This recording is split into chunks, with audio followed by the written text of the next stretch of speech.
This pandemic has shaken up the status quo and laid bare a lot of our country's deep-seated problems, from massive economic inequality to ongoing racial disparities to a lack of basic health care for people who need it. It's woken a lot of young people up to the fact that the old ways of doing things just don't work.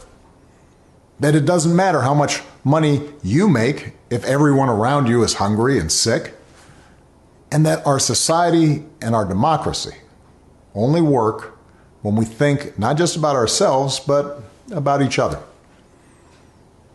It's also pulled the curtain back on another hard truth, something that we all have to eventually accept once our childhood comes to an end. You know, all those adults that you used to think were in charge and knew what they were doing, turns out they don't have all the answers. A lot of them aren't even asking the right questions. So if the world's going to get better, it's going to be up to you. That realization may be kind of intimidating, but I hope it's also inspiring. With all the challenges this country faces right now, nobody can tell you, no, you're too young to understand, or this is how it's always been done. Because with so much uncertainty, with everything suddenly up for grabs, this is your generation's world to shape. Since I'm one of the old guys, I won't tell you what to do with this power that rests in your hands, but I'll leave you with 3 quick pieces of advice. First, don't be afraid. America's gone through tough times before. Slavery, civil war, famine, disease, the Great Depression, and 9/11. And each time, we came out stronger. Usually because a new generation, young people like you, learned from past mistakes and figured out how to make things better. Second, do what you think is right. Doing what feels good, what's convenient, what's easy, that's how little kids think. Unfortunately, a lot of so-called grown-ups, including some with fancy titles and important jobs, still think that way, which is why things are so screwed up.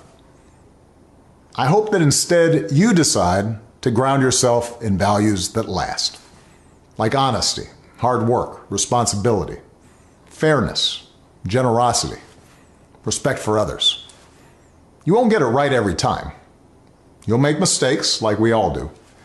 But if you listen to the truth that's inside yourself, even when it's hard, even when it's inconvenient, people will notice. They'll gravitate towards you. And you'll be part of the solution instead of part of the problem. And finally, build a community. No one does big things by themselves. Right now, when people are scared, it's easy to be cynical and say, let me just look out for myself, or my family, or people who look or think or pray like me. But if we're going to get through these difficult times, if we're going to create a world where everybody has opportunity to find a job and afford college, if we're going to save the environment and defeat future pandemics, then we're going to have to do it together. So be alive to one another's struggles. Stand up for one another's rights. Leave behind all the old ways of thinking that divide us: sexism, racial prejudice, status, greed, and set the world on a different path. When you need help, Michelle and I have made it the mission of our foundation to give young people like you the skills and support to lead in your own communities and to connect you with other young leaders around the country and around the globe. But the truth is, you don't need us to tell you what to do, because in so many ways, you've already started to lead. Congratulations, class of 2020. Keep making us proud.